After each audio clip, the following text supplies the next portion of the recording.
Dans cette famille, le métier d'agriculteur s'est toujours transmis de père en fils. Là, tu vas voir changer les socs.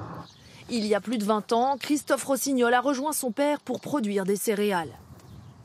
Comme 9 fermes sur 10, il perçoit des subventions de la PAC, la politique agricole commune. L'ensemble des agriculteurs français touche ainsi plus de 9 milliards d'euros chaque année. À 80 ans, Jean-Marie Rossignol se souvient des débuts de la PAC. L'Europe voulait qu'il produise toujours plus et lui garantissait les prix. On nous a demandé de produire pour nourrir les gens le moins cher possible. Et en contrepartie, on avait une subvention pour compléter nos prix, c'est tout. Et avec ça, on arrivait à mieux financer et à gagner de l'argent. Des prix minimums, quel que soit le cours du marché. Une garantie décidée par les 6 pays fondateurs en 1962. À Bruxelles, après un mois de débats difficiles qui ont voué 2 experts à la crise cardiaque, les ministres de l'agriculture des 6 sont parvenus à un accord. Résultat, le revenu des agriculteurs grimpe. Les fermes se modernisent jusqu'aux années 80. Problème, l'offre devient supérieure à la demande. Écartez-moi cette balle, Godefroy. En 1992, les agriculteurs sont en colère. Bruxelles réforme la PAC. Plus question de produire à tout va.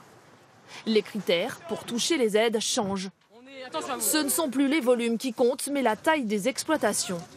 Depuis, à chaque réforme, les agriculteurs sont dans la rue. Il y a une telle dépendance aux aides de la PAC que dès qu'il y a un petit changement, eh bien, il y a un certain nombre d'agriculteurs qui sont complètement crispés parce que leur revenu et leur exploitation dépendent grandement de ça. Sans subvention, 50% des fermes françaises seraient déficitaires. Grâce à ces aides européennes, elles ne sont plus que 14%.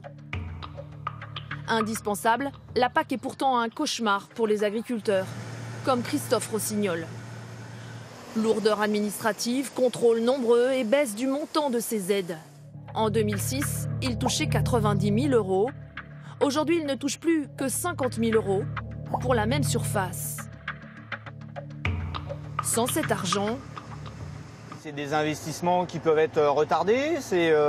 Ça peut être un licenciement de salariés parce que voilà, un salarié sur une exploitation, c'est entre 35 et 40 000 euros à l'année. Moi, j'en ai un peu marre aussi de tout le temps parler de réduire. Et ce n'est pas fini. Le prochain budget de la PAC devrait diminuer de 5 à 15% selon certains experts. Pour toucher les aides, l'Europe met l'accent sur les objectifs de respect de l'environnement. On va nettoyer là. Christophe Rossignol, lui, l'a bien compris. Il se lance dans le circuit court avec la production de jus de pomme bio.